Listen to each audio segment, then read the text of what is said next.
Que letrinha é essa? A. O N, né? Outro A. Que nome você fez?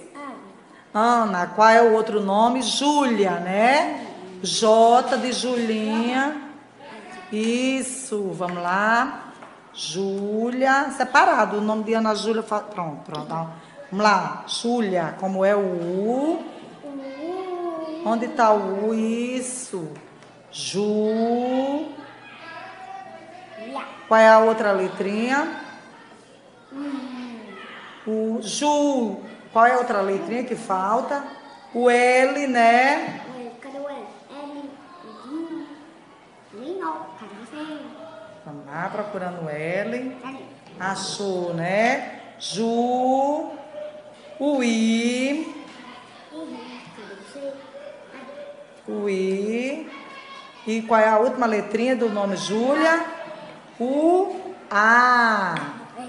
Que nome é esse? Agora você vai pegar cada letrinha dessa e vai mostrar para a tia.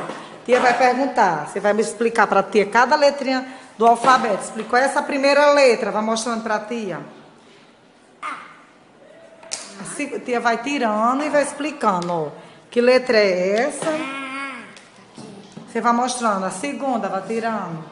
A segunda. E essa? Mostra pra tia. Você vai mostrando. Que letrinha é essa? P. Tire outra letra. Aquela outra.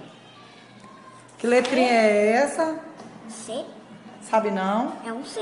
É um C. E a outra? Essa? D.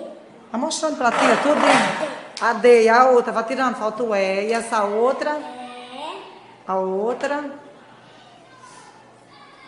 R. Não, essa. Que letra é essa?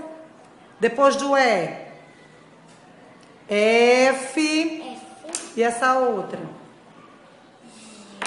Diga pra tia. G. G, a outra. H. E essa outra? E essa outra aqui, embaixo. E depois do I, começa por essa. Vamos lá. J. J, vamos lá, a outra.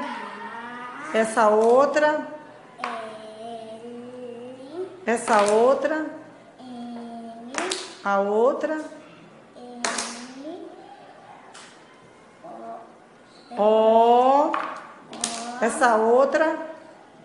G. P.